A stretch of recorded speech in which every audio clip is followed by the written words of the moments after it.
Alhamdulillahi alladhi kafa wa safa wa salamun ala ibadihi alladhina istafa amma ba'd. Faqad qala Allahu tabaraka wa ta'ala fi kalamihi al-majid wa fil furqanil hamid. أعوذ بالله من الشيطان الرجيم بسم الله الرحمن الرحيم وأما بنعمة ربك فحدث وقال الله تعالى في كلامه المجيد وذكره بأيام الله صدق الله العظيم وبلغنا رسوله النبي الأمين المتين المعين المكين المتين الكريم ونحن على ذلك لمن الشاهدين والشاكرين الحمد لله رب العالمين. وقال الله عز وجل في شأن حبيبه المصطفى إن الله وملائكته يصلون على النبي يا أيها الذين آمنوا صلوا عليه وسلموا تسليما. اللهم صل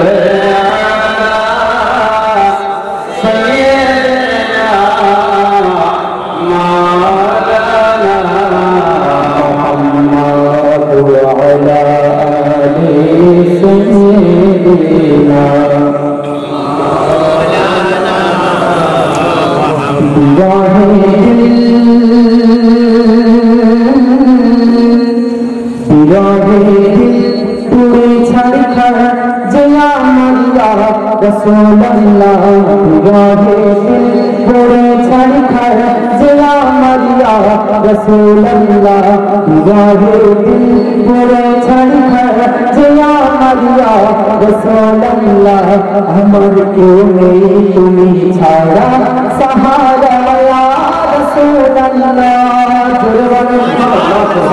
বিরহে দিল পুরে ছাড়খার বিরহে দিল পুরে ছাড়খার জিয়া মারিয়া রাসূলুল্লাহ বিরহে দিল পুরে ছাড়খার জিয়া মারিয়া রাসূলুল্লাহ আমার কেউ নেই তুমি ছাড়া সাহারা ইয়া রাসূলুল্লাহ কত জানে দেখে তোমার বলি যা শীতল হয়ে যায় কত জানে দেখে তোমার বলি যা শীতল হয়ে যায়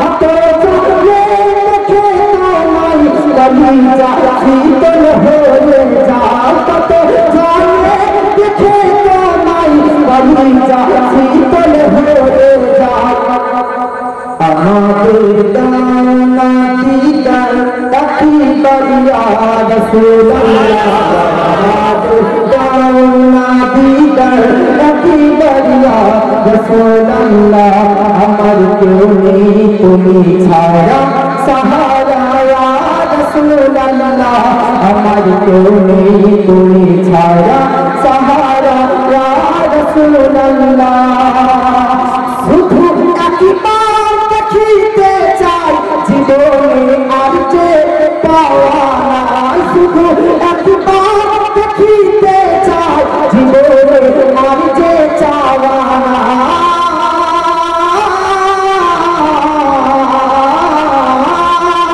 শুধু একবার দেখিতে চাই জীবনে আর যে চাওয়া তুমি সহায় দেবী সহায় গোয়া রাসূলুল্লাহ তুমি সহায় দেবী সহায় গোয়া রাসূলুল্লাহ আমার কেউ নেই তুমি ছাড়া সাহারা ইয়া রাসূলুল্লাহ আমার কেউ নেই তুমি ছাড়া সাহারা ইয়া রাসূলুল্লাহ ফুকে নিয়ে মোদি ফুকে ফুকে মুনাফাতে আশা ফুকে নিয়ে ঢোকে তুমি যে শাফাতকারী তুমি যে সুপারিশকারী তুমি যে শাফাতকারী কোথায় হাসরে ইয়া রাসূলুল্লাহ তুমি যে শাফাতকারী হাসরে ইয়া রাসূলুল্লাহ আমার তুমি ছাড়া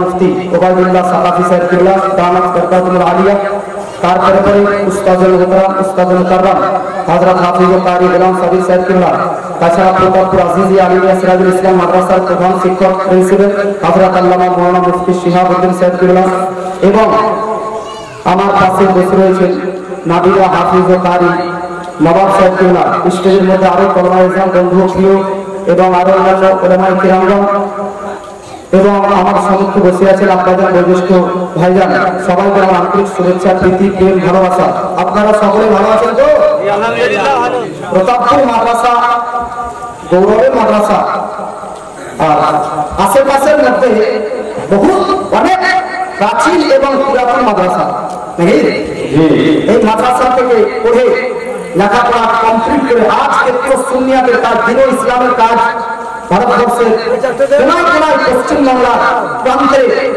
বিভিন্ন বিভিন্ন জায়গা থেকে করতেছে বলুন আলহামদুলিল্লাহ আপনাদের মদন আপনাদের ভাত মুড়ি খেয়ে এখান থেকে করে বিশ্বের মানচিত্রে পশ্চিমবাংলার কোনায় কোনায় দিন ইসলামের খিদমত ও প্রচার ও প্রসারে লিপ্ত রয়েছে তার জ্বলন্ত এবং বাস্তব প্রমাণ আমি অধম গুনাহগার আপনাদের এই মাদ্রাসাদের পড়ালেখা করেছি এই গ্রামে জায়গা খেয়েছি আর আজকে আলহামদুলিল্লাহ হুজুরদের নিগাহে করম আমিও কম বেশি ব্রাদার এদিক ওদিক একটু ঘোরাফেরা করি তো আজ যে মাদ্রাসায় লেখাপড়া করেছি সেই মাদ্রাসার এককালীন ছাত্র ছিলাম আজ ওই মাদ্রাসারই গ্রামে জালসাতে আজ আপনাদের সম্মুখে ছোটখাটো নগণ্য জঘন্য বক্তব্য রাখার সুযোগ পেয়েছি এটাও আল্লাহর প্রতি আমি শুকরিয়া আদায় করি সকলে আমার সঙ্গে বলুন আলহামদুলিল্লাহ টাইম বিলম্ব নষ্ট করবো না অনেক সংক্ষিপ্ত সময় এবং আমার 1 ঘন্টা সময় রয়েছে আমার পূর্বে হুজুরগণ উস্তাদুল মুকাররমগণ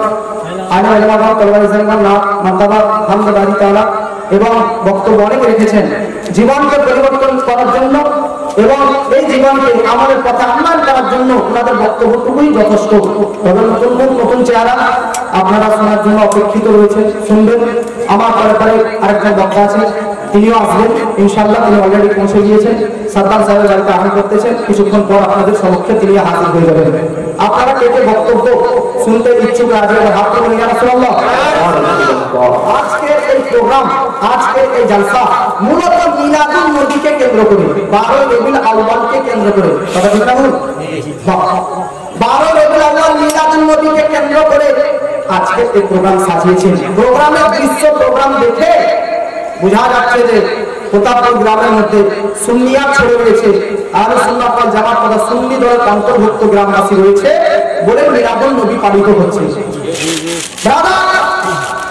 বর্তমান যুগের কিছু ব্যক্তি খায় তো নবী পান করে তো নবী আহার তো করে নবীর কারণে পানাহার করে তো নবীর ওসিলাতে বসবাস করে তো নবীর ওসিলাতে বাড়ি ঘর ব্যাংক ব্যালেন্স ইত্যাদি যা কিছু পেয়েছে সব নবীর কারণে আর তারাই আজকে নবীর মিলাদুন নবীর বিরোধিতা করতেছে আপনারা সবাই জানেন আমার আপনার নবী 26 দিবাগত রাত রজব মাসের 27 তারিখ দুনিয়া থেকে রূহ এবং শরীর উভয় সহকারে আপনার নবী মিরাজ বর্ণনা করেছেন আকাশ পাড়ি দিয়ে আল্লাহ পাককে সচক্ষে চামড়ার চোখে দর্শন করেছেন দর্শন লাভ করেছেন নবী মুস্তাফা যখন মেরাজের রাত্রিতে আল্লাহর কাছে যায় তখন আল্লাহ পাক নবীকে একটা কথা বলেছেন সেই কথাটা কি যেটা শেখ আব্দুল হক মুহাদ্দিস দেহলভী বাদশাহ আলমগীর বাদশাহ আকবর যুগের বিখ্যাত মুফতি ও মুহাদ্দিস শেখ আব্দুল হক মুহাদ্দিস দেহলভী তিনার লিখিত পুস্তক মাদারিজুন নবুওয়াতের মধ্যে গবেষণা এই হাদিসটি কি যেটা মেরাজের রাত্রিতে আল্লাহ নবীকে নিজের কাছে ডাকার পর বলেছিলেন সেটা হচ্ছে এটা লাউ লাকালামা খলাকতুল আফলাক সৃষ্টি জগৎ তৈরি হতো না। ইয়া আল্লাহ, পৃথিবীতে নবী থাকাকালীন আপনি বলতে পারতেন যে আপনাকে তৈরি না করা হবে আরশ কুরসি লৌহ কলম আকাশ তৈরি করা হতো না, আপনাকে না তৈরি করলে জান্নাত জাহান্নাম তৈরি করতাম না। নবী পৃথিবীতে ছিলেন তখন বলতে পারতেন, আকাশে নিয়ে গিয়ে এই কথাটা বলতেন কেন যে আপনাকে না তৈরি করা হবে জান্নাত জাহান্নাম লৌহ কলম আরশ কুরসি কিছু তৈরি হতো না? তো হিকমত কি, রহস্য কি? আল্লাহর এই কথা আরশের উপরে নিজের সান্নিধ্যে বলার কারণ একটা উদাহরণ দিতে আপনারা বুঝতে পারবেন। আপনাদের গ্রামে অনেকে প্লেনে চেপেছেন কি যাবেন, জাহাজে চেপেছেন কিনা, উড়ন্ত জাহাজ, প্লেনে, ফ্ল্যাটে চেপেছেন। আমাদের গ্রামের একজন ব্যক্তি চেন্নাই কাজ করতে গিয়েছে, বাড়ি ফেরত আসার সময় প্লেনে চেপে টিকিট কেটে ফ্ল্যাটে এসেছেন। তারপরের দিন দেখছি Facebook status, Instagram status, WhatsApp status, সব জায়গায় সোশ্যাল প্ল্যাটফর্মে ইন্টারনেটে ছবি আপলোড করে দিয়েছে জাহাজকে সামনে রেখে, আমি জাহাজে চেপেছিলাম বলে ছবি ছেড়ে দিয়েছে। তো স্বাভাবিক জিজ্ঞাসা করলাম, ভাই বাড়িতে থাকাকালীন কখনো এরকম ভাবে ছবিগুলো ফেসবুকে ছাড়িসনি, ইন্টারনেটে আপলোড দিসনি যে বাড়িতে আছে এটা আমার বাড়ি, বাজারে আছি এই বলে কখনো তুই ফেসবুকে ইন্টারনেটে ছবি আপলোড করিসনি? আজকে প্লেনে চেপেছি তো 10-12টা ছবি তুলেছি প্লেনকে সামনে রেখে, ব্যাপারটা কি? তো বলতেছে এটা আমার ভাগ্যের বিষয়, প্রত্যেকদিন তো প্লেনে চাপার সুযোগ হয় না, সুবিধা হয় না, একবার প্লেনে চেপেছি তাই এটা গর্বের বিষয়, আমার ভাগ্যের বিষয়। প্লেনের ভাগ্যের বিষয় ওই ব্যক্তি চেপেছে না ওই ব্যক্তির ভাগ্যের বিষয় যে প্লেনে চেপেছে? ওই ব্যক্তির ভাগ্যের বিষয় যে প্লেনে চেপেছে। জগৎবাসী সচরাচর কেউ যদি কোনো জিনিসের না পায়, যদি কখনো পেয়ে যায় তাহলে সে ভাগ্যবতী মনে করে, ভাগ্যের উপর শুকরিয়া কৃতজ্ঞতা প্রকাশ করে। আরে জগতের মধ্যে কে আছে যে জান্নাত পর্যন্ত গিয়েছে? তো আপনারা এক বাক্যে উত্তর দিবেন। জান্নাতের মধ্যে তো হযরত আদম আলাইহিস সালাম গিয়েছেন, দেখেছেন। হযরত ইদ্রিস আলাইহিস সালাম জান্নাতের মধ্যে আছেন। আচ্ছা, প্রথম আসমানের মধ্যে গিয়েছেন কি যায়নি? হ্যাঁ, হযরত ঈসা আলাইহিস সালামকে তো আল্লাহ পাক আসমানের মধ্যে রেখেছে। জগৎবাসী পৃথিবী থেকে প্রথম আসমানে যাওয়া এটা একটা ভাগ্যের বিষয়, এটা একটা সৌভাগ্যের বিষয়। কেউ প্রথম আসমানে গেলে কতটা ভাগ্যবান মনে করে? ভাই প্রথম তো প্রথম চাঁদে যদি কেউ যায় তাও ভাগ্যবান মনে করে, সৌভাগ্যবান মনে করে যে আজকে চাঁদে পৌঁছেছি। চাঁদ কোথায় আর প্রথম আসমান কোথায়? তো তবুও আমি আপনাদেরকে বলে দিই, পৃথিবীর মধ্যে কোন কোন নবী এবং পয়গম্বর রাসূল জান্নাতে গিয়েছে, আসমানে গিয়েছে। এখন পুরো পৃথিবীবাসীকে প্রশ্ন করতে চাই, হ্যাঁ হ্যাঁ হ্যাঁ, প্রথম আসমানে গিয়েছে এরকম নবী আছে, চতুর্থ আসমানে গিয়েছে এরকম নবী আছে, এবং জান্নাতে গিয়েছে এমন এরকম নবী আছে, কিন্তু এইরকম এক ব্যক্তি পৃথিবীর মধ্যে দেখাও যে আরশে মুআল্লা পার করেছে, লামাকা পার করেছে, আল্লাহর সঙ্গে দেখা করেছে, আল্লাহর সঙ্গে ফেস টু ফেস দেখা করেছে। তো জগৎবাসী আপনি বলবেন পৃথিবীর মধ্যে এমন কোন সন্তান কোন মা জন্ম দেয়নি যে আল্লাহর সঙ্গে ডাইরেক্ট গিয়ে কথোপকথন করেছে, লামাকার উপরে পাড়ি দিয়েছে, আরশের উপরে পাড়ি দিয়েছে। আরে নবী এমন জায়গা দিয়েছে সেই জায়গা পর্যন্ত জিবরিল আমিন পৌঁছতে পারেনি, মিকাইল পৌঁছতে পারেনি, ইসরাফিল পৌঁছতে পারেনি, ইসরাইল পৌঁছতে পারেনি। এখন আমার নবী গিয়েছে, তখন পৃথিবীবাসী বলতে তো পারে যে নবীর এটা ভাগ্যের বিষয় যে নবী আরশ পার করেছে, নবীর ভাগ্যের বিষয় লামাকা পার করেছে, নবীর ভাগ্যের বিষয় জান্নাতে গিয়েছে, এটা পৃথিবীবাসী বলতে পারে। তাই যারা এরকম কথা বলবে তাদেরকে আল্লাহ জবাব দেওয়ার জন্য আল্লাহ পাক লামাকার উপরে নিয়ে গিয়ে বলতেছে, নবী আপনাকে না তৈরি করা হলে জান্নাত জাহান্নাম লৌহ কলম আরশ কুরসি তৈরি করতাম না। তাহলে বুঝুন এই কথাটা আল্লাহ এই জন্য বলল তাতে পৃথিবীবাসী এটা না বলতে পারে যে আরশে নবী গিয়েছে নবীর ভাগ্যের বিষয় না, বরং নবী আরশে গিয়েছে আরশে মুআল্লার ভাগ্যের বিষয়, জান্নাতে গিয়েছে জান্নাতের ভাগ্যের বিষয়, নবী আমার প্রথম আসমানে গিয়েছে এটা প্রথম আসমানের ভাগ্যের বিষয়, যে নবী চরণ ধুলি পেয়েছে না এটা দ্বিতীয় আসমানের ভাগ্যের বিষয়, যে নবী চরণ ধুলি দ্বিতীয় আসমানে পেয়েছে এটা তৃতীয় চতুর্থ পঞ্চম ষষ্ঠম সপ্তম আসমানের ভাগ্যের বিষয়, যে নবীকে পেয়েছে এটা জান্নাতের ভাগ্যের বিষয়, যে নবীকে পেয়েছে লাহু কালামের ভাগ্যের বিষয়, যে নবীকে পেয়েছে লামাকার ভাগ্যের বিষয়, নবীকে পেয়েছে আরশের ভাগ্যের বিষয়, নবীকে পেয়েছে। এই জন্য প্রেরিত ইমাম ইসকে মোহাম্মদ আলা হযরত লিখতেছে, ওহ जो ना थे तो कुछ ना था, ओह जो ना हो तो कुछ ना हो, नारे तकबीर नारे रिसालत मंज़िलत आला हज़रत उलमाए अहले सुन्नत नारे तकबीर नारे रिसालत। জগৎবাসী এটা আকাশের ভাগ্যের বিষয় না নবীর ভাগ্যের বিষয়? এই নবীর কারণে ওসিলাতে সবকিছু পেয়েছে, আবার এই নবীর মিলাদুল নবীর বিরোধিতা করতেছে। জগৎবাসী আপনাদেরকে বলে দিই, মিলাদুল নবীর যতই বিরুদ্ধচারণ করুন না কেন, মিলাদুল নবী বন্ধ হবে বলেন না, বন্ধ হবে না। পুরো পৃথিবীতে 206টি দেশ রয়েছে, 206টি দেশ, তার মধ্যে 57টা কান্ট্রিতে শুধু মুসলমান বাস করে। পুরো পৃথিবীর মধ্যে 4300টা ধর্ম রয়েছে। আপনার সামান্য একটা গুহা থেকে মিলাদুল নবীর বিরোধিতা করছেন, আপনার গুহা থেকে একটা গুপ্ত ঘর থেকে একটা বাড়ি থেকে মিলাদুল নবীর বিরোধিতা। আর ও নবীকে যে নবীর ব্যাপারে আল্লাহ কোরআনে 30 নম্বর পারা সূরার নাম সূরা আল-ইনশিরা, আল্লাহ পাক বলতেছে বাবাজি পৃথিবীর মধ্যে আল্লাহ পাক বলতেছে ওয়ারাফানা লাকা যিকরাক হাবিব আমি আপনার শান ও মান এবং পাওয়ারকে আল্লাহ পাক বলতেছে আমি উঁচু করেছি। বাবাজি 30 নম্বর পারাতে সূরার নাম আল-ইনশিরা 4 নম্বর আয়াত আল্লাহ পাক বলতেছে ওয়ারাফানা লাকা যিকরাক হাবিব আপনার স্মরণ আপনার জিকির আপনার পাওয়ার আপনার মান মর্যাদা আপনার পাওয়ার আমি আল্লাহ উঁচু করে দিয়েছি। বাবাজি পৃথিবীর মধ্যে নবীর শান ও মান আল্লাহ পাক উঁচু করেছে এমন কারণ সারা কুল কায়নাতের মধ্যে আমার নবীর শান মান পাওয়ার উঁচু করেছে। এবার আমরা দেখে নেব বাবাজি নবীর পাওয়ার নবীর শান এবং শওকত আল্লাহ পাক কতটা উঁচু করেছে।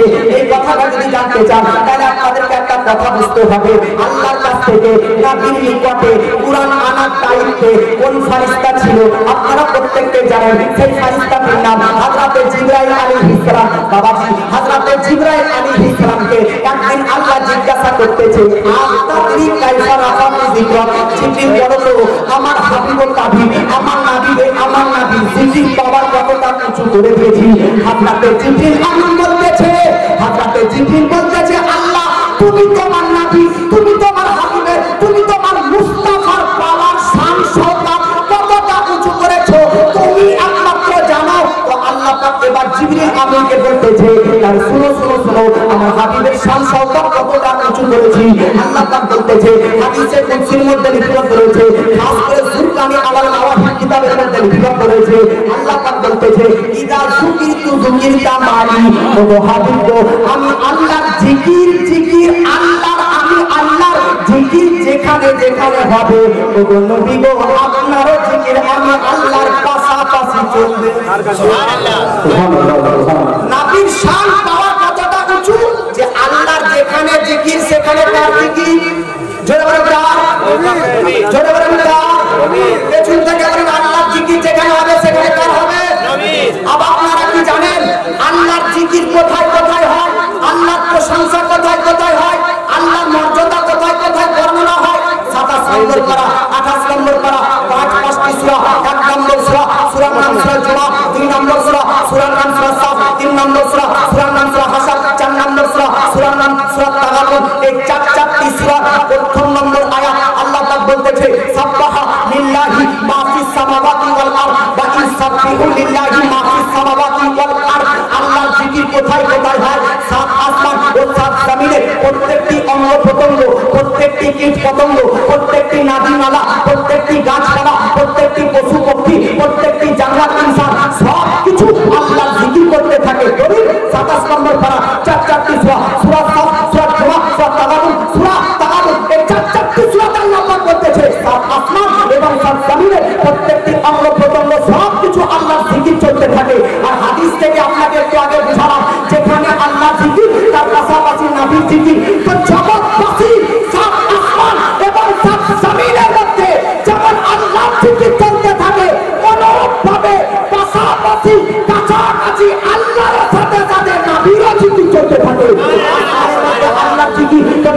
জিকির, জামিনের মধ্যে আল্লাহর জিকির তো নবীর জিকির, আযানে আল্লাহর জিকির তো নবীর জিকির, নামাজে আল্লাহর জিকির তো নবীর জিকির, কুরআনে আল্লাহর জিকির তো নবীর জিকির, হাদিসে আল্লাহর জিকির তো নবীর জিকির, ইজমা কিয়াসের মধ্যে আল্লাহর জিকির তো নবীর জিকির। বেলাদার আপনাদেরকে বলতে চাই, সবে বরাতে আল্লাহর জিকির তো নবীর জিকির, সবে বরাতে আল্লাহর জিকির তো নবীর জিকির, সবে কদরে আল্লাহর জিকির তো নবীর জিকির, মুহররম সফর রবিউল আউয়াল রবিউল আখির জুমাতুল উখরা রাজব শাবান শাওয়াল জিলহজ জিলহজ রমজান সব মাসে আল্লাহর জিকির তো নবীর জিকির।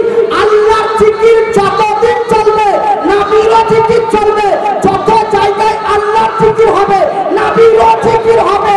আর দুনিয়াবাসী একদিন শেষ হয়ে যাবে, পৃথিবীবাসী একদিন খতম হয়ে যাবে। আল্লাহ কোরআন 27 নম্বর পারা সূরার নাম সূরা রহমান। আল্লাহ পাক বলতেছে কুল্লু মান আলাইহা ফান ওয়া ইয়াবকা ওয়াজহু রাব্বিকা যুল জালালি ওয়াল ইকরাম। কিয়ামতের দিনে পৃথিবী তো পৃথিবী, আসমান জমিন সবকিছু ধ্বংস হয়ে যাবে, ফারিস্তা তো ফারিস্তা, জিন্নাত তো জিন্নাত, মানব সকল কিছু ধ্বংস হয়ে যাবে, তবুও নবীর জিকির চলবে। আপনি বলবেন ভাই সব কিছু ধ্বংস হয়ে যাওয়ার পরেও নবীর জিকির চলবে না কেন? তো আপনাকে বলতে চাই 22 পারা সূরার নাম সূরা আহজাব। আল্লাহ পাক বলতেছে ইন্নাল্লাহা ওয়া মালাইকাতাহু ইউসাল্লুনা আলান নবী। এই দিকে একটু লক্ষ্য করুন যে নবীর প্রশংসা দরুদ পড়ে কারা কারা? 1 নম্বরে আল্লাহ, 2 নম্বরে ফেরেশতা, 3 নম্বরে বান্দা মানুষরা। তো কিয়ামতের দিন ফেরেশতা মানব জিন সব শেষ হয়ে যাবে, আল্লাহ তো শেষ হবে না। অতএব যতদিন পর্যন্ত আল্লাহ থাকবে নবীর জিকির চলবে। আর আসাল থেকে আপাতত সর্বদা সর্বদার জন্য আল্লাহ থাকবে আর নবীর জিকির থাকবে। মানুষকে মহাব্বত আলা হযরত আজিমুল বরকত মুজাদ্দিদিন মিল্লাত কানজুল কারামাত জাবারুল ইস্তিকামাত শাইখুল ইসলাম ওয়াল মুসলিমিন আয়াতুল মিন আয়াতিল্লাহ মুজাদ্দিদুল মিন রাসূলিল্লাহ কারামাতে বলতে আযম আশিকে নবী ওলিয়ে কামিল ফাতিহ ইসলামের চিন্তাবিদ দার্শনিক বৈজ্ঞানিক হিজরি 1477 শ্রেষ্ঠ মুজাদ্দিদ বিশ্ববর্ণ লেখা সুন্নি জগতের সন্তান হামিয়ে সুন্নাত মাহিয়ে শিল্প বেদাত হামদ মতবাদের খণ্ডনকারী মহা সংস্কারের জ্ঞানী এনসাইক্লোপিডিয়া আল কারি আল আবিদ আল ফাজিল আল মুফতি আল মুহাদ্দিস আল মুহাক্কিক আল মুদাক্কিক আল মুনাফিক আল মুসাল্লিম আশা ইমাম আহমদ রাজা খান আলাইহি রহমত। কবি जुबान লিখতেছে सबसे आला वो बाबा हमारा नबी, सबसे बाला वो बाबा हमारा नबी, सबसे ऊंचा वो ऊंचा हमारा नबी, खल से औलिया औलिया से रसूल और रसूलों से आला हमारा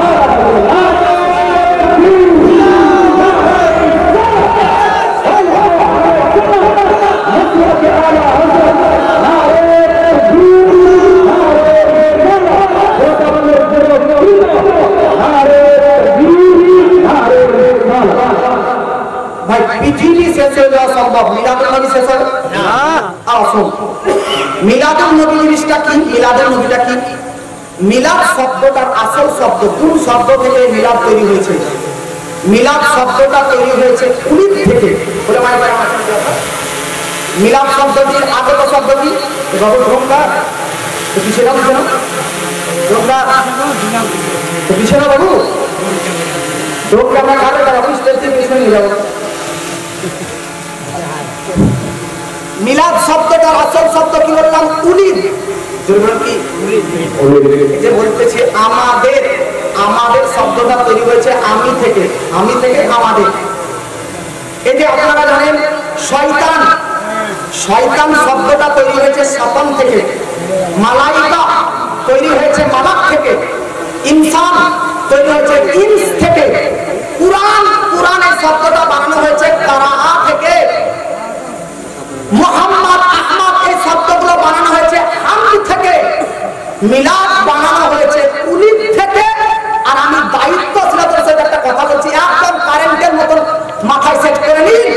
মিলাদ শব্দটা যে উলিদ থেকে তৈরি হয়েছে, এই উলিদ আরবি শব্দটা কোরআনের মধ্যে 1 থেকে 30 পারা পর্যন্ত কোরআনের মধ্যে মিলাদের আসল শব্দ উলিদ, এই উলিদটা কোরআনের মধ্যে 93 জায়গাতে লেখা আছে। সুবহানাল্লাহ, সুবহানাল্লাহ। কত জায়গাতে? 93। মিলাদ এটা আরবি শব্দ, মিলাদ ইসমে জারফে জামান অর্থাৎ জন্মের সময়কাল। মিলাদকে উর্দু ভাষাতে মাউলুদ বলে। কি বলে?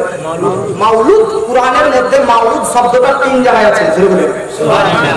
আচ্ছা, মিলাদ মাউলুদ উলিদ তো বুঝতে পারলাম। মিলাদ উলিদ তার মানে হচ্ছে জন্ম, মিলাদাত থেকে। জোরে বলে কি? জন্ম। অ্যারাবিক গ্রামার কোরআন বুঝবে ইসমে জারফে জামান, অর্থাৎ জন্মের সময়কাল। মিলাদুন নবীর মূলত অর্থ হচ্ছে নবীর জন্মদিবস উপলক্ষে আল্লাহর শুকরিয়ার্থে খুশি পালন করা শরীয়ত সম্মতভাবে, এটার নাম মিলাদুন নবী। কি বললাম এখন? নবীর জন্মদিবস উপলক্ষে শরীয়ত সম্মতভাবে খুশি পালন করা আল্লাহর শুকরিয়ার্থে, এর নাম মিলাদুন নবী। বলেন সুবহানাল্লাহ। এর নাম কি বললাম? মিলাদুন নবী। মিলাদুন নবী আমরা পালন করি মূলত আল্লাহর শুকরিয়া আদায় করি। মিলাদুন নবী মানে মূলত মিলাদুন নবী পালন করা মানে আল্লাহর শুকরিয়া আদায় করা।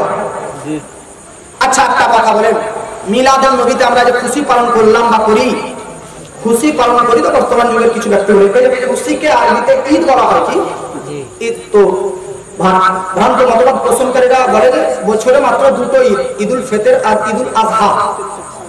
আমরা মিলাদুন নবীর ঈদ করতে গেলাম, ঈদে মিলাদুন নবী।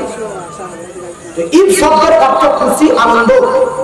মিলাদুন নবী, নবীর জন্ম উপলক্ষে আমরা খুশি না দুঃখ? খুশি।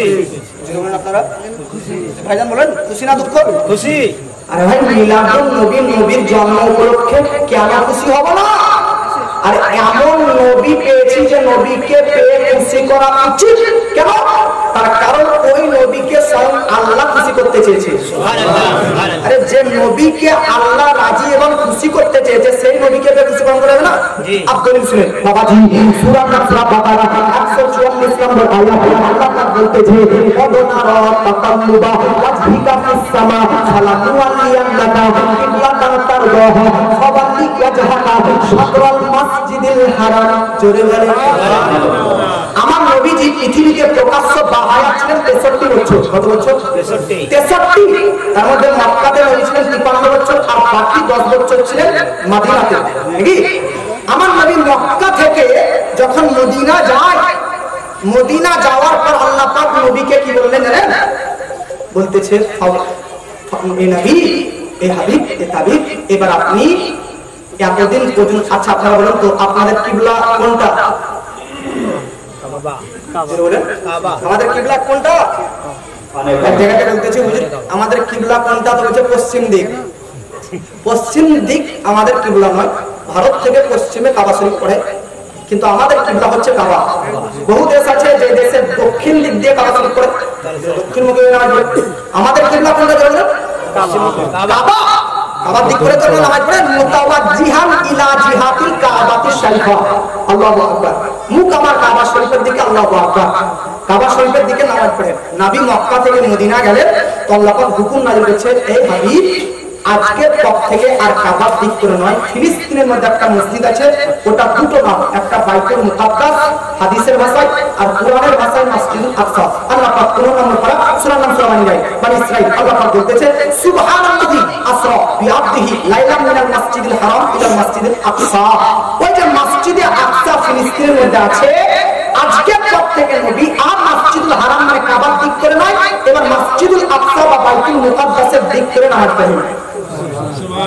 গোটা পৃথিবীর মধ্যে সর্বপ্রথম কোন জিনিসকে বানানো হয়েছে? কাবা ঘরকে। কোন ঘরকে? কাবা ঘর। কাবা ঘরকে, কাবা ঘরের আরেকটা নাম মসজিদুল হারাম। কাবা ঘরকে তৈরি করার 40 বছর পর মসজিদুল আকসা বাইতুল মুকাদ্দাসকে আল্লাহ বানিয়েছে। যেমন কাবা শরীফ ফজিলতপূর্ণ, বহুত দামি, তেমন মসজিদুল আকসা যেটা ফিলিস্তিনে আছে, যে মসজিদটার জন্য এখনো ইহুদিরা ঝগড়া করতেছে। ওই যে ইসরায়েলিরা মসজিদুল আকসা এই মসজিদটাকে দখল করার জন্য তো এত ওদের প্ল্যানিং চলতেছে। ওই বাইতুল মুকাদ্দাস মসজিদুল আকসাটা হযরতে সুলাইমান নবী এবং হযরতে দাউদ বাপ বেটা দুজনের নেতৃত্বে তৈরি হয়েছে। ওই মসজিদটা খুব গুরুত্বপূর্ণ মসজিদ। মসজিদুল আকসা আপনাদের গ্রামের প্রতাপপুরের জটাই মসজিদ হোক বা ভারতের যে মসজিদই হোক, প্রত্যেকটা মসজিদের ইট কোনো না কোনো দুনিয়ার ভাটা থেকে নেওয়া হয়েছে। মসজিদুল আকসার প্রত্যেকটি ইট বা পাথর দুনিয়ার কোনো ভাটা নয়, সমুদ্রের অতল গভীর থেকে পাথর জিন্দের দ্বারা তুলে এনে এনে মসজিদ বানানো হয়েছে। এবং প্রত্যেকটি পাথরের গায়ে সূরা ইয়াসিন লিপিবদ্ধ ছিল। এই মসজিদটা খুবই দামি শহর, দামি মসজিদ। এই মসজিদে মেরাজের রাত্রে নবীজি আমার সব নবীকে মুক্তাদি করে, আর আমার আপনার নবী এবং সব নবীকে মুক্তাদি করে আর আমার আপনার নবী ইমাম হয়ে নামাজ পড়িয়েছে। এই মসজিদের ব্যাপারে আল্লাহ বলতেছে আল্লাযী বারাকনা, এই মসজিদের চতুর্দিকে আমি আল্লাহ পাক বরকত রেখেছি, চতুর্দিকে বহু নবীদের মাজার আছে। এই মসজিদটার নাম কি বললাম? মসজিদুল আকসা। যেটা বলেন আকসা, মসজিদুল আকসা। এটার আরেকটা নাম কি বললাম? বাইতুল, যেটা বলেন বাইতুল মুকাদ্দাস। নবী মক্কা থেকে মদিনা গেলেন, যাওয়ার পর আল্লাহ কি বললেন? কাবার দিক করে নামাজ পড়ো এবার থেকে, না বাইতুল মুকাদ্দাসের দিক করে নামাজ পড়ো? বাইতুল মুকাদ্দাস। কাবা দিন ইসলামিয়া আমার আপনার নবীকে আল্লাহ পাক কাবা শরীফের দিক করে নয়, বরং মসজিদুল আকসার দিক করে কেন নামাজ পড়তে বললেন? এটা আল্লাহ পাক কোরআনে সূরা বাকারা 143 নম্বর আয়াত আল্লাহ পাক বলতেছে লিনা আলামা মাইয়াত্তাবিউর রাসূল। জোরে বলে সুবহানাল্লাহ। এই গ্রামটার আপনারা সবাই গ্রামবাসী, যতটা এই গ্রামের মানুষকে আপনারা গ্রামবাসী ছিলেন, আমাদের পাহাড়ি গ্রামে ততটা আপনারা ছিলেন না। পাহাড়ি যদি না ছিলেন, পাশে গ্রাম কলকাতার কোন মসজিদের কোন গ্রামের আপনি ভালো করে চিনবেন না। আরে নবী তো হচ্ছে পথ প্রদর্শক, নবী তো হচ্ছে ওহীবাহক, নবী তো হচ্ছে ইসলামের মুআল্লিম, শিক্ষক, গুরু। নবীকে মার্ডার করার, হত্যা করার বহু টার্গেট ইহুদিরা করে রয়েছে। আজ নবী মক্কা থেকে মদিনা এসেছে, অনেকজন ব্যক্তি, নবী অনেকজন ব্যক্তি যারা আপনার আসল প্রেমিক, যারা প্রকৃত উম্মত, প্রকৃত নবী প্রেমিক, তারা তো আপনার পেছনে পেছনে থাকবে। কিন্তু যাদের আজকে আপনাকে নিয়ে শত্রুতা রয়েছে, আপনার দুশ্মনী রয়েছে তাদের অন্তরে, তারাও কখনো কখনো আশিকের রাসূলের ড্রেস পরে, মুখোশ পরে আপনাকে মারার জন্য আপনার কাছাকাছি থাকতে পারে। কথা ঠিক না বল? তাহলে আসল প্রেমিক আর নকল প্রেমিক বুঝানোর জন্য আল্লাহ পাক বলতেছে আর কাবার দিক করে নয়, বাইতুল মুকাদ্দাসের দিক করে নামাজ পড়ুন। বুঝলেন না? আমরা বুঝতে সরল করে আরো সহজ করে দিচ্ছি, বুঝুন। এ হাবিব, আপনি যখন আপনাকে বলবো যে বাইতুল মুকাদ্দাসের দিক করে নামাজ পড়ুন, তো প্রত্যেকটি আরববাসীর মধ্যে যারা নকল প্রেমিক হবে, নকল প্রেমিক, জেরক্স কপি প্রেমিক, ভণ্ড প্রেমিক, গাদ্দারে রাসূল, মুনাফিক যারা হবে, তারা মনে মনে কি আপনাকেও প্রশ্ন করবে, ইব্রাহিম নবীর কিবলা কাবা, ইসমাইল নবীর কিবলা কাবা, বহু নবীর কিবলা কাবা, আজ পর্যন্ত সবাই এই কাবার দিক করে নামাজ পড়েছে। আজ আপনি কেন বাইতুল মুকাদ্দাসের দিক করে নামাজ পড়তেছেন? আজ কেন আপনি বাইতুল মুকাদ্দাসের দিক করলেন? কেন ওইদিকে মুখ ফেরালেন? আরে হাবিব, যারা নকল প্রেমিক হবে, যারা গাদ্দার হবে, তারা প্রশ্ন করবে, কোশ্চেন করবে, কেন গেলেন, কেন ওইদিকে মুখ করলেন? কিন্তু যারা আসল প্রেমিক, যারা আসল প্রেমিক, ওয়াসাবার উম্মত হবে, বিনা প্রশ্ন করে, বিনা কোশ্চেন করে আপনি যেই দিকে যাবেন, নো প্রবলেম, কোনো প্রশ্ন নয়, কোনো কোশ্চেন নয়, আপনার দিকে তারাও ওইদিকে মুখ করে দেবে। আসল প্রেমিক আর নকল প্রেমিককে বোঝানোর জন্য যারা প্রশ্ন করবে, বুঝে নেবেন যারা নকল, এদের কাছ থেকে দূরে থাকবেন। আর যারা আসল প্রেমিক কোনো কোশ্চেন প্রশ্ন করবে না, আপনি যেদিকে আপনার অনুগত ইত্তেবা করে এরাও নামাজ পড়তে থাকবেন। ঠিক আছে, নবী বাইতুল মুকাদ্দাসের দিক করে নামাজ পড়তে লাগলেন। এই বাইতুল মুকাদ্দাসের দিক করে কম বেশি 17 মাস নামাজ পড়লেন। যেরকম কত মাস? 17 মাস নামাজ পড়লেন। 17 মাস 17 মাস নামাজ পড়ার পর নবী একদিন কত মাস নামাজ পড়লেন বাইতুল মুকাদ্দাসের দিক করে? 17 মাস। যেরকম কত মাস? 17। এই যেরকম কত? 17। 17 মাস পর একটা মসজিদে নবী নামাজ পড়ছেন।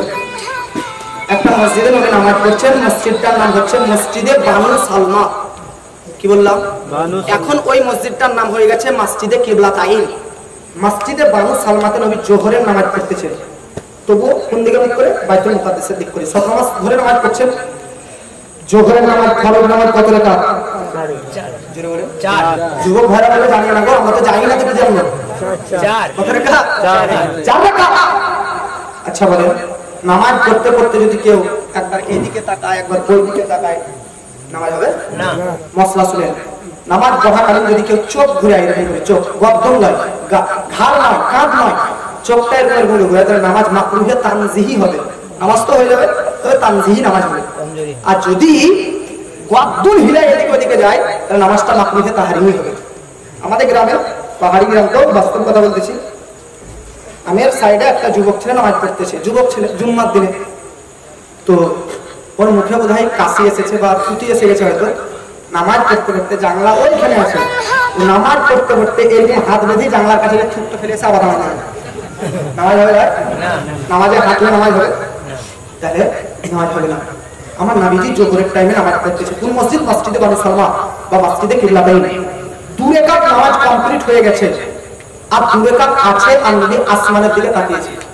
আপনি যদি এরকম করে তাকাতেন তাহলে নামাজ হতো না, মাকরুহে তাহরিম। আপনি নবী তাকিয়েছে মনে মনে ভাবতেছে, আপনার তো আমরা জানি না মনে মনে কি ভাবছে, ওটা আল্লাহ কোরআনের মধ্যে বলতেছে।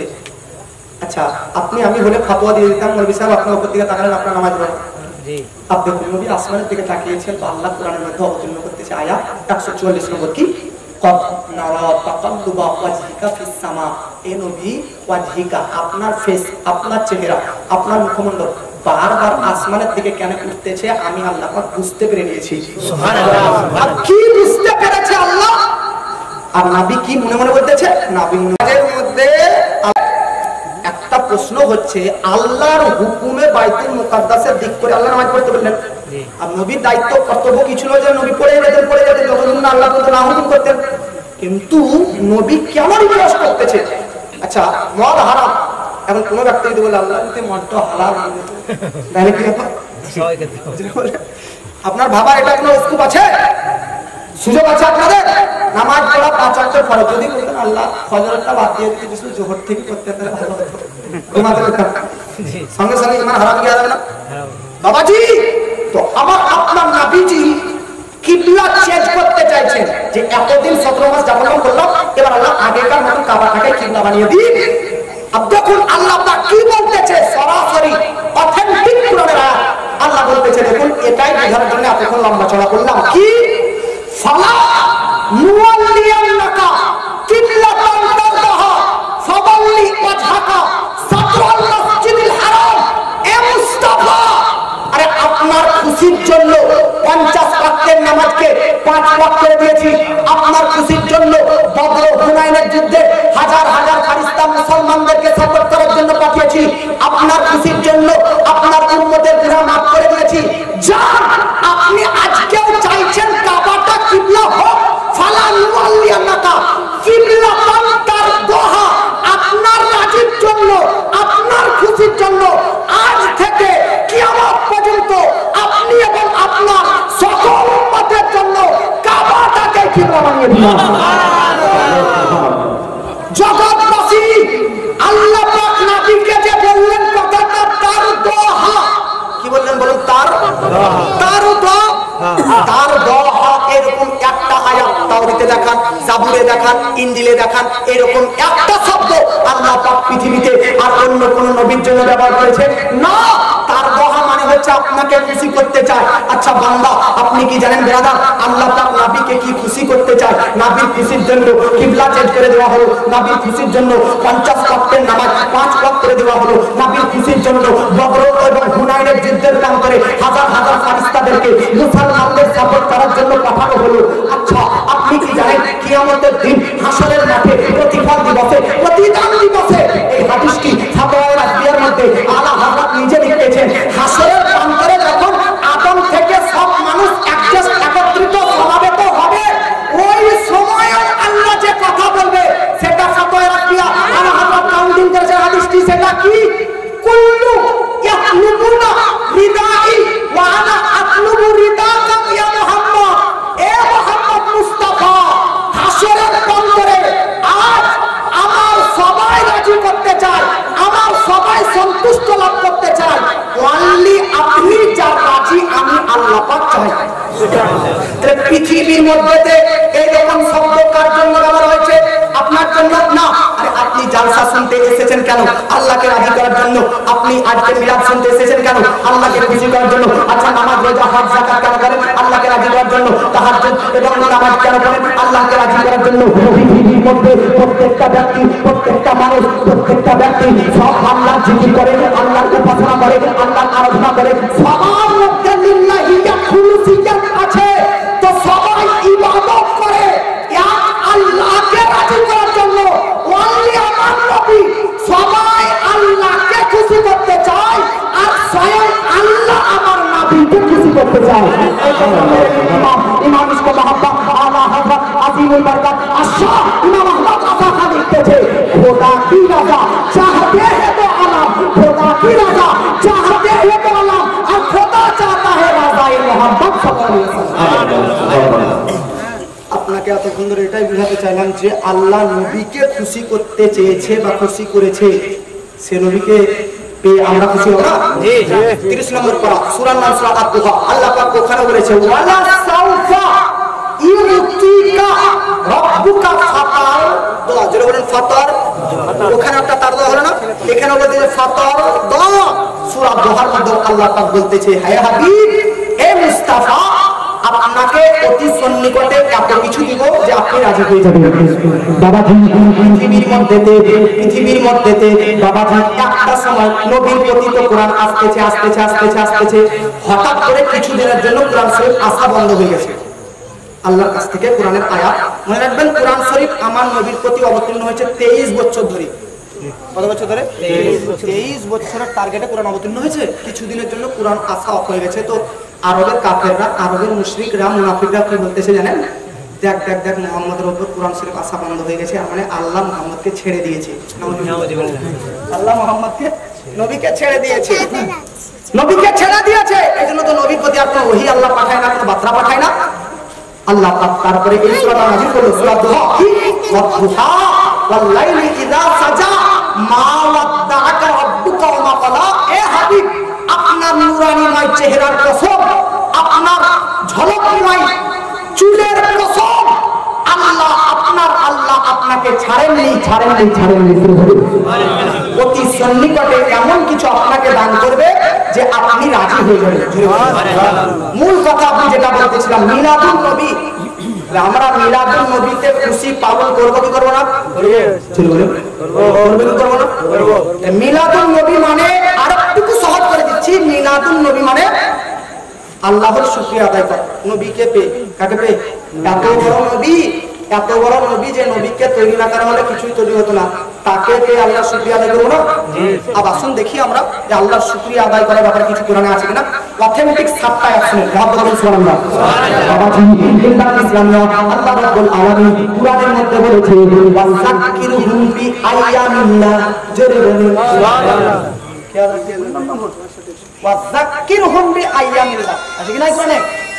কি বললাম? ওয়াযাক্কিরহুম বি আইয়ামিল্লাহ, এর অর্থ এই জগৎবাসী তোমরা আল্লাহর দিনকে, আল্লাহর ডেকে, আল্লাহর দিনকে স্মরণ করো। জোরে বলুন সুবহানাল্লাহ। এই মোবাইল বন্ধ করো। আচ্ছা আল্লাহর দিন কোনটা নয় আপনি বলেন তো? রবিবার কি আল্লাহর দিন নয়? সোমবার কি আল্লাহর দিন নয়? মঙ্গলবার, বুধবার, বৃহস্পতিবার, শুক্রবার, শনিবার আল্লাহর দিন নয়? কোন মাস আল্লাহর নয় বলেন তো? জানুয়ারি, ফেব্রুয়ারি মাস আল্লাহর মাস নয়? কোন সপ্তাহ আল্লাহর নয় বলেন তো? কোন শতাব্দী আল্লাহর নয় বলেন তো? সব দিন, সব বার, সব মাস, সব সপ্তাহ, সব শতাব্দী আল্লাহরই। তাও আল্লাহ বলছে আল্লাহর দিনকে স্মরণ করো। তাহলে আইয়ামুল্লাহ, আল্লাহর দিন আরবিতে কি বলে? আইয়ামুল্লাহ। জোরে বলেন কি? আইয়ামুল্লাহ। তাহলে সবই তো আল্লাহরই দিন, তাহলে আইয়ামুল্লাহ কোনটা? আল্লাহর দিন কোনটা? সবই তো আল্লাহ তোমার দিন, তাহলে আইয়ামুল্লাহ কোনটা? জগৎবাসী আপনারা তো সবাই আমাকে ভালোবাসেন, কিন্তু এই মজলিসে কারো যদি নাম নিয়ে যে এই ব্যক্তি আমাকে খুব ভালোবাসে, এর মানে হচ্ছে সবাই তো ভালোবাসে, কিন্তু সবার মধ্যে এনার ভালোবাসা একটু ভিন্ন, তিনি বেশি ভালোবাসে। সব আল্লাহর দিন তো অবশ্যই, তবে কিছু স্পেশাল দিন আল্লাহর নিকটে আছে যেগুলোকে আল্লাহ নিজের দিন বলে বিবেচিত করেছেন। ওই দিনগুলো কোনটা? তাফসীরে ইবনে আব্বাস, হযরত আব্দুল্লাহ ইবনে আব্বাস রাদিয়াল্লাহু তাআলা আনহু বলতেছে আল্লাহর দিন বলতে ওই দিন বোঝানো হয়েছে যেই দিনে আল্লাহর পক্ষ থেকে পৃথিবীর মধ্যে বান্দাদের উপর কোনো রহমত বা নিয়ামত অবতীর্ণ হয়েছে। আল্লাহর পক্ষ থেকে কোনো দিন যদি রহমত এসেছে সেই দিনটাই হচ্ছে আইয়ামুল্লাহ, আল্লাহর দিন। তো আমি আপনাদেরকে বলতে চাই পৃথিবীর মধ্যে একটা বাপকে কন্যা সন্তান দিয়েছে, সেই বাপের জন্য সেটাই আইয়ামুল্লাহ, সেটা আল্লাহর দিন, কারণ সেদিন একটা রহমত এসেছে। কোন বাপের ঘরে তার সন্তান পুত্র এসেছে, সেটাই হচ্ছে আইয়ামুল্লাহ। সেই দিন তুমি শুকরিয়া আদায় করো, সেই দিন তুমি সেই দিনটাকে স্মরণ রাখো। এই জন্য তো আমরা 50 বছর হয়ে যায় তবুও এটা বার্থডে মানায়, বার্থডে বলতে ওই হারাম বার্থডে নয়, বলতে পারবে কি অমুক তারিখে আমার জন্ম হয়েছে, ওই দিনটা স্মরণ করে ইমাম সাহেবদেরকে দেখে একটু ফাতিহা করে দিল না। তাহলে কেন? কারণ আল্লাহ বলেছে যেদিন আমার রহমত কোনো জিনিস পাবে সেই দিনটা আইয়ামুল্লাহ, সেই দিনটাকে স্মরণ করো। আপনাকে বলতে চাই, আপনার ছেলে আপনার বাচ্চা আসলো যেই দিন, সেই দিনটাকে স্মরণ করে 60 বছর পার হয়ে গেল, তবুও বার্থডে মানাচ্ছেন, হ্যাপি বার্থডে মানাচ্ছেন, জন্মদিন মানাচ্ছেন, কারণ সেই দিনটাতে আল্লাহ আপনাকে একটা রহমত সন্তান দিয়েছে। গোটা পৃথিবীর মধ্যে সবচাইতে বড় রহমত আমার নবী 12 রবিউল আউয়াল এসেছে। এই জন্য আমরা ধুমধামের সহিত সেই 12 রবিউল আউয়ালটাকে প্রতি বছর পালিত করি। আলা হযরত লিখতেছে তোমরা 12 রবিউল আউয়াল পালিত করছি, একদিনের উপর তোমরা এতরাজ করতেছো। হাসরে তক मनाएंगे हम पैदाइश मौला की धूम, हश्र तक मनाएंगे हम पैदाइश मौला की धूम, मिसले फर्श नज के कलरे गिराते जाएंगे, खाक हो जाए अभी जलकर मगर हम तो रज़ा, तब में जब तक दम है जिक्र उनका सुनाते जाएंगे। আল্লাহ হযরত বলতেছে একদিনে একবার 12 রবিউল আউয়াল মানাচ্ছি তো তোমাদের চুলকানি, দুইবার মানাবো তো চুলকানি। अरे जाओ लिखे दिलाम हश्र तक डालेंगे हम पैदाइश मौला की धूम, अरे मिसले फर्श और नज के कलरे गिराते जाएंगे। हशर एक दिन तो दूंगा, एक बात तो दुई, एक बात तो दूर कथा, 5 बात तो दूर कथा, 10 बात तो दूर कथा, যতদিন না পর্যন্ত কিয়ামতের সুর আসবে না ততদিন পর্যন্ত নবীর মিলাদুন নবী ডাঙ্গা বাজাবে। সুবহানাল্লাহ, জোরে বলেন সুবহানাল্লাহ, मोहब्बते বলেন সুবহানাল্লাহ। हश्र तक डालेंगे हम पैदाइश मौला की धूम, मिसले फर्श को नज के कलरे गिराते जाएंगे, खाक हो जाए जलकर अभी मगर हम तो रज़ा, दम में जब तक दम है जिक्र उनका सुनाते हैं। 12 রবিউল আউয়ালের দিনটা স্মরণ করা অথেন্টিক কোরআন থেকে প্রমাণিত হলো কি না? জোরে বলেন আর মোহাব্বতে বলেন। তাহলে 12 রবিউল আউয়ালটা কেন স্মরণ করি? কারণ ওই দিনে সবচাইতে বড় রহমত আমার নবীজি এসেছে। আর আল্লাহ কোরআনে বলতেছে ওয়াসাক্কিরহুম বিআয়ামিল্লাহ, আল্লাহ দিনকে স্মরণ করো। তো এটাও তো আল্লাহ দিন 12 রবিউল আউয়াল, যেদিন আমার আপনার নবীকে আল্লাহ পৃথিবীতে পাঠিয়েছেন। সুবহানাল্লাহ। দেখুন নবী কবে পৃথিবীতে এসেছে, কবে জন্মগ্রহণ করেছে, এটার বিষয়ে 7টা মত আছে, 7 থেকে 8টা। কটা? কেউ বলেছে 9 রবিউল আউয়াল, কেউ বলেছে 11 রবিউল আউয়াল, কেউ বলেছে 17 রবিউল আউয়াল, কেউ বলেছে 19 রবিউল আউয়াল, কেউ বলেছে 21 রবিউল আউয়াল, কেউ বলেছে 12 রবিউল আউয়াল। আমরা কোনটা পালন করি? 12 রবিউল আউয়াল। সুবুলুল হুদা ওয়ার রাশাদ, উয়ুনুল আসার, তারিখে তিবরি, মুস্তাদরাকুল হাকিম, জুরকানি শরীফ, দালাইলুন নবুওয়া, আল বিদায়া ওয়ান নিহায়া, ফাতহুল বারী, এই সব কিতাবের মুহাক্কিকদের গবেষণা যে নবীর জন্ম প্রসিদ্ধ এটাই যে 12 রবিউল আউয়াল। জোরে বলেন সুবহানাল্লাহ। নবীর জন্ম কোন তারিখে? 12 রবিউল আউয়াল। এখন কিছু ব্যক্তি প্রশ্ন করতে পারে যে 12 রবিউল আউয়ালে যেমন নবীর জন্ম তেমন তো ইন্তেকালও হয়েছে, তাহলে তোমরা জন্ম দিবসটা পালন করো, নবীর ইন্তেকাল দিবস কেন পালন করো না? তো তাদেরকে বলি শুনেন, আমাদের কিতাব বলবো না, তোমাদের কিতাব থেকে একটা দলিল দাও। কি কিতাব? দেওবন্দিদের গুরু আশরাফ আলী থানভী তার লিখিত পুস্তক নাসরুদ্দিন 275 পৃষ্ঠাতে আছে নবীর ইন্তেকাল 12 রবিউল আউয়ালে নয়, 12 রবিউল আউয়ালে নয়, 12 রবিউল আউয়ালে নয়। জোরে বলেন সুবহানাল্লাহ। নবীর ইন্তেকাল 12 রবিউল আউয়ালে নয়, এটা দেওবন্দিদের গুরু আশরাফ আলী থানভী নিজে বলতেছে। আর আমাদের সুন্নিয়াতের কিতাব ফাতহুল বারী, বুখারী শরীফের শারা, সেই কিতাবের 2য় খণ্ডে লেখা আছে আমার নবীর ইন্তেকাল 12 রবিউল আউয়ালে নয়। আলা হযরতের বর্ণনা আলাদা, 12 রবিউল আউয়ালে নয়। এটা উলামায়ে মুতাকাব্বিরিন উলামাদের কিছু মত আছে যে নবীর ইন্তেকাল 12 তারিখে, তবে উলামায়ে মুতাআখিরিনদের ঐক্যমত সবার এক পৃষ্ঠাতে সিগনেচার যে পৃষ্ঠাতে নবীর ইন্তেকাল 12 রবিউল আউয়ালে নয়। সুবহানাল্লাহ। নবীর ইন্তেকাল তো 12 রবিউল আউয়ালে নয়, তাহলে আমরা ইন্তেকাল দিবস পালন করব কিভাবে? তবুও যা দেওবন্দিদের কথা মেনে নিলাম যে 12 রবিউল আউয়ালে ইন্তেকাল, মেনে নিলাম কিছুক্ষণের জন্য, যা 12 রবিউল আউয়ালে ইন্তেকাল নিলাম, তো কি হয়েছে দাদা? হ্যাঁ তা মানলা হুজুর, এতক্ষণে ঠিক আছে। তো যখন মানলা, তাহলে তোমরা জন্মদিবসটা পালন করতেছো, ইন্তেকাল দিবসটা কেন নয়? আমি বলতেছি জুম্মার দিন কিসের দিন? ঈদের দিন। ইবনে মাজাতে একটা হাদিস আছে, ইবনে মাজাতে জুম্মার দিন এমন ঈদের দিন যে ওই ঈদুল ফিতর আর ঈদুল আযহা, কুরবানির ঈদ আর রোজার ঈদ, দুই ঈদ থেকে দামি ঈদ জুম্মার ঈদ। সুবহানাল্লাহ। আচ্ছা জুম্মার দিন কিসের দিন বললাম? ঈদের দিন। জোরে বলে ঈদের দিন। কিসের দিন? ঈদের দিন। নবী বেশি জানেন না আমরা বেশি জানি? নবী। ঈদ জুম্মাকে এটা কে বলেছে? নবী বলেছেন না আমরা বলেছি? যেরকম কে বলেছে? নবী জুম্মার দিনকে ঈদ বললেন। আপ মিশকাত শরীফের একটা হাদিস শুনেন। মিশকাতে বর্ণিত রয়েছে জুম্মার দিনটা এত দামি কেন, তার 6টা কারণ রয়েছে। তার মধ্যে একটা কারণ হচ্ছে জুম্মার দিনে হযরতে আদম নবীর জন্ম হয়েছে। তো আদম নবীর জুম্মার দিনে যেমন জন্ম, তেমন জুম্মার দিনে আদম নবীর ইন্তেকালও হয়েছে। একই দিনে যদি জন্ম আর ইন্তেকাল হয়, তাহলে মানুষ যুগ যুগ ধরে কোনটা পালন করবে? শুনেন, মানুষ ইন্তেকালটা নয়, জন্মটাকে স্মরণ করবে। তার কারণ আজ আমার নবীর পৃথিবীতে আসা 6750 বছর আগে আদম নবীর ইন্তেকাল, 6750 বছর পর হযরতে মুহাম্মদ আমার আপনার নবী হুজুর সাল্লাল্লাহু আলাইহি ওয়াসাল্লাম বলতেছে জুম্মার দিনটা ঈদের দিন। তাহলে আদম নবীর ইন্তেকাল জুম্মার দিনে এবং জন্ম, তবুও যদি সেই দিনটাকে ঈদ হিসাবে পালিত হয়, ঈদের দিন হয়, তো আদম নবীর রূহানি পিতা, রূহানি আমার নবী, বাবা নবী আবার আসলে আর ওই দিনটাতে যদি ইন্তেকাল হয়, তবুও কেন ঈদের দিন মুমিনদের জন্য হতে পারে না? সুবহানাল্লাহ। জুম্মার দিন আদম নবীর জন্ম ইন্তেকাল দুটো, তবুও জুম্মার দিনকে ঈদ যদি বলা যেতে পারে, 12 রবিউল আউয়ালটা যদি মানলাম ইন্তেকাল দিবস নবী, তাহলে সেই দিনটা কেন আজকে ব্রাদার ঈদের দিন হতে পারে?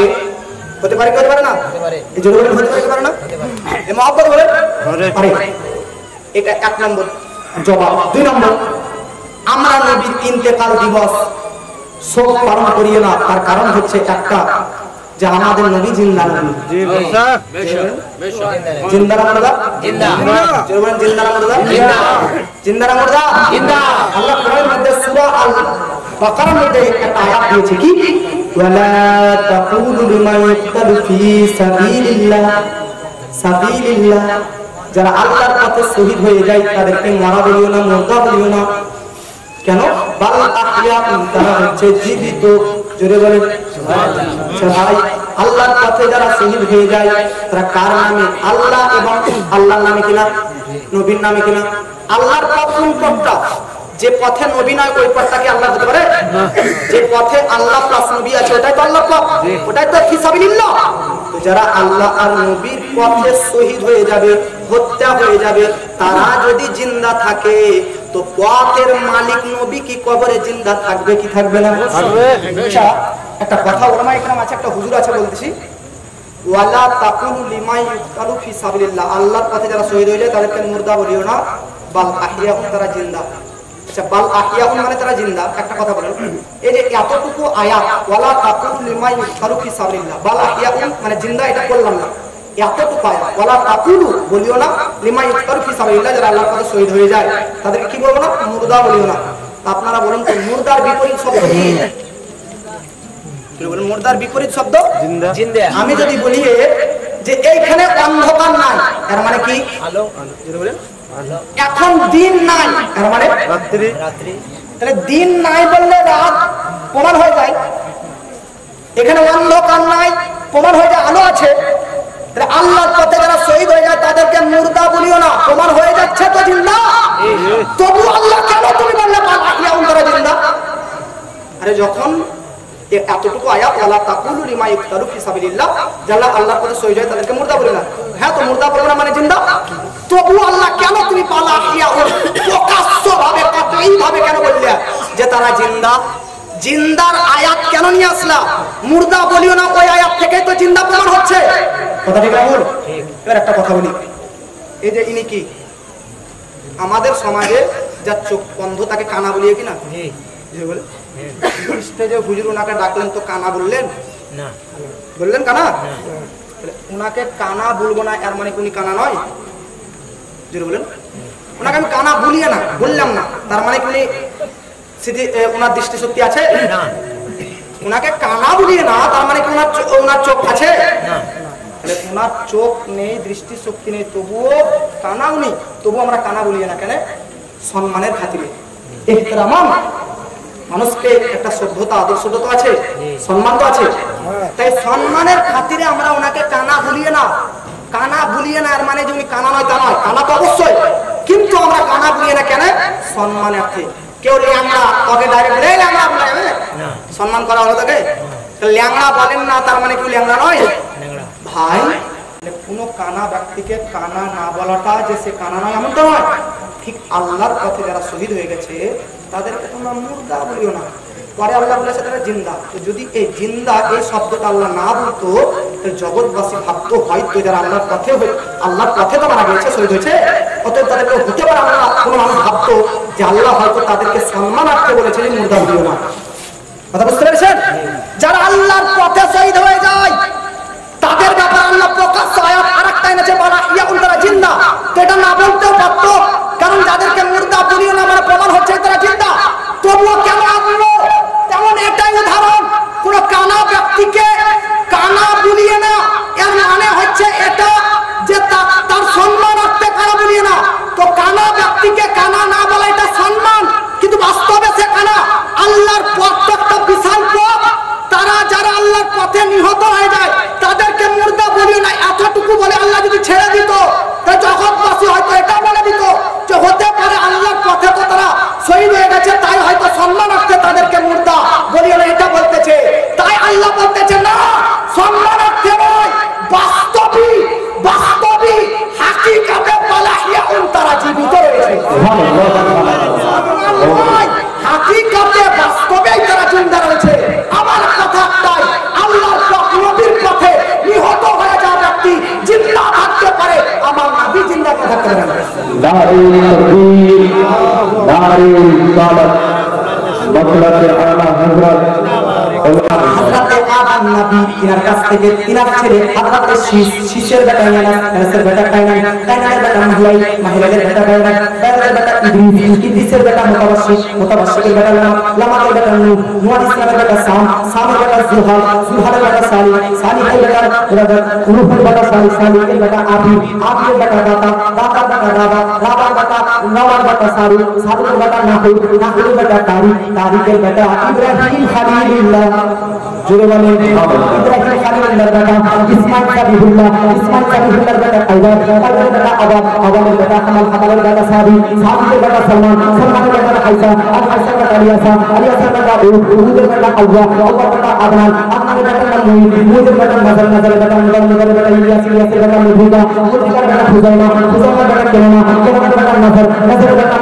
মালিকের বেটা ফাহারের বেটা গালি বেটা নুরির বেটা কাবের বেটা মুররা বেটা কিলাবের বেটা কুসাইয়ের বেটা আব্দুল মান্নাফের বেটা হাশিমের বেটা আব্দুল মুত্তালিবের বেটা আব্দুল্লাহ আর আব্দুল্লাহর বেটা নবীজি মুহাম্মদুর রাসূলুল্লাহ সাল্লাল্লাহু আলাইহি ওয়াসাল্লাম। আমার নবীজির বেটি হযরত ফাতিমার বেটা হযরত ইমাম হুসাইনের বেটা ইমাম জাইনুল আবেদিনের বেটা ইমাম মুহাম্মদ বাকিরের বেটা ইমাম জাফর সাদিকের পুত্রের নাম ইমাম মুসা কাজিমের বেটার নাম ইমাম আলী রাজার বেটার নাম সেকেন্ড আব্দুল্লাহ মুহাম্মদুল জাওয়াদের পুত্রের নাম সেকেন্ড কামালউদ্দিন ঈসার বেটার নাম সেকেন্ড আবুল আদা আব্দুল্লাহ সেকেন্ড আবুল আদা আব্দুল্লাহ পুত্রের নাম সেকেন্ড মাহমুদের পুত্রের নাম সেকেন্ড মুহাম্মদের পুত্রের নাম জামালউদ্দিনের পুত্রের নাম আব্দুল্লাহ সুমাইর নাম উম্মুল খায়র ফাতিমার নাম বরফির আব্দুল্লাহ জিলানী। দাদা ওয়াজল শুরুতে একটা পড়েছি, মিডিল ওয়াজল পড়িনি। আমি আপনাদের সঙ্গে একটা ছন্দ করছি, দুই তিনটা ছন্দ করতাম কিন্তু করবো না। এটা আমার একটা ভাই আছে, বাড়ি থেকে নিয়ে এসেছি, আমার চাচাদের ভাই। আমার আমাদেরকে রিকোয়েস্ট করে একটা ছন্দ করবে, আর আমি একটা ছন্দ করছি। আমার পর ওর মুখ থেকে বাচ্চা হতে নিয়ে এসেছে, আশা করি এসেছে। হ্যাঁ, চাচাদের ভাই পরে ভালো মাংসা করছে, ওর মধ্যে একটা ছন্দ শুনবো। আমি একটা আমার নিজের হাত দ্বারা একটা বাধা বাজো করতেছি। আমাকে যারা যুবক রয়েছে তারা আমার সঙ্গে কি করো, যেটা এখন বর্তমান যুগের ট্রেন্ডিং চলতেছে, ট্রেন্ডিং আই লাভ মোহাম্মদকে নিয়ে চলছে না। মারাঠিতে আই লাভ মোহাম্মদ নিয়ে 26 তারিখে মিছিল হলো, এই জন্য আই লাভ মোহাম্মদ নিয়ে একটা আমার গজল বানানো হয়েছে। আপনারা সবাই যুবকরা, খাস করে আপনারা বলুন, সবাই বুঝতে পারবেন তো? হাজারপুর গ্রাম থেকে বহু ভাই এসেছে, আমার মহব্বতের লোক, আর অন্যান্য এলাকা থেকে অনেক আমার মহব্বতের ভাইরা এসেছে। সবাই আমার হাত তুলে দিয়ে রাসূলুল্লাহ মাশাআল্লাহ। আর এরকমই প্রতাপপুরের অনেক যুবক ভাইরাও সব আমার পরিচিত, সবাইকে সাক্ষাৎ হয়ে কথা বলি, সবার সঙ্গে আসা যাওয়া আছে, মেলামেশা আছে। ব্রাদার আর মহব্বতের সাথে আমার সঙ্গে বলুন, আল্লাহ মুহাম্মদ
ইসলাম ধ্বংস হয়েছে না ছড়িয়ে গিয়েছে?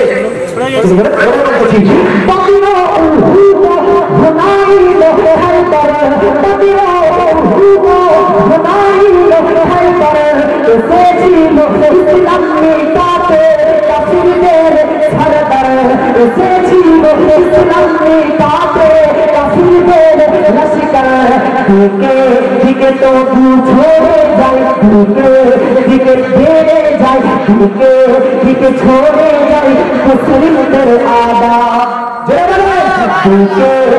छोड़े जाए मुस्लिम आदा अल्लाह मोहम्मद अल्लाह मोहम्मद अल्लाह मोहम्मद अल्लाह मोहम्मद अल्लाह मोहम्मद अल्लाह मोहम्मद मोहब्बत वाले जतई बंदी राखो जतई बंदी करू जतई ग्रेफ्तार करू जतई बंदी करू जतई ग्रेफ्तार करू जालिम हुकुमरान जतई बंदी राखो जतई ग्रेफ्तार करू जालिम हुकुमरान जान দিব তবু ছাড়ব না গাইতে না পিরসান